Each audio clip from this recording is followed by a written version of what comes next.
ఇంత ప్రాడిజీ పిల్లలు 4 రికార్డులు ఏంటండి స్వప్నిక గారు? ఏమేమి రికార్డ్స్ వచ్చాయి ఇప్పుడు? ఇప్పుడు రీసెంట్గా అయితే 3 రికార్డ్స్ వచ్చాయండి. 23 మంత్స్లో ఇండియా బుక్ ఆఫ్ రికార్డ్స్ వచ్చింది. సో అప్పుడు ఏంటంటే 37 యానిమల్స్, 15 బర్డ్స్, 7 ఇన్సెక్ట్స్ అలా చాలా ఒక 300-400 రీసెర్చ్ చేసేవారు. సో మేము కొన్ని జస్ట్ ట్రై చేద్దాము అన్నట్టు జస్ట్ కొన్ని మాత్రమే ఎవిడెన్సెస్ అప్లోడ్ చేసాము. రికార్డ్ అప్రూవ్ అయిపోయి వచ్చేసింది అనమాట. అప్పుడు ఇండియా బుక్ ఆఫ్ రికార్డ్స్ వచ్చింది. తర్వాత నెక్స్ట్ మాంటిసరీ స్లైడ్ పజిల్ అని ఉంటుంది. సో వీళ్ళకి ఏంటంటే 6 years దాకా బ్రెయిన్ డెవలప్మెంట్ ర్యాపిడ్గా ఉంటుంది కాబట్టి పజిల్ సాల్వ్ చేయడం వల్ల వాళ్ళకి ఇంకా గ్రోత్ ర్యాపిడ్గా ఉంటుంది, బ్రెయిన్ డెవలప్మెంట్ ఫాస్ట్గా జరుగుతుంది అనేసి అన్ని పజిల్ టాయ్స్ అన్నీ తీసుకొని వస్తామన్నమాట. సో మాంటిసరీ స్లైడ్ పజిల్ అది మేము ఫస్ట్ చూసి అంటే టాయ్ వచ్చిన రోజే సాల్వ్ చేసేసాడు. అంటే మనం జస్ట్ కలర్స్ అరేంజ్ చేయాలి అని చెప్పాము అంతే. సో అలా ట్రై చేసి చేసేసాడు.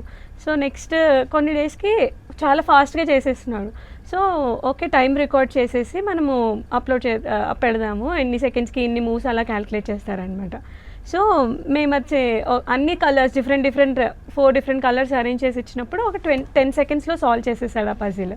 సో దానికి మేము ఒక 7 వరల్డ్ రికార్డ్స్ అంటే వెబ్సైట్స్ అన్నిటికీ అప్లై చేసాము. అప్లై చేసిన అన్నిట్లోనే వచ్చింది. Nobel world record, world wide book of records, international book of records, India book of records, influencer book of records, world record India, ఇలా అప్లై చేసిన ప్రతి ఒక్క దానికి వచ్చేసింది అనమాట.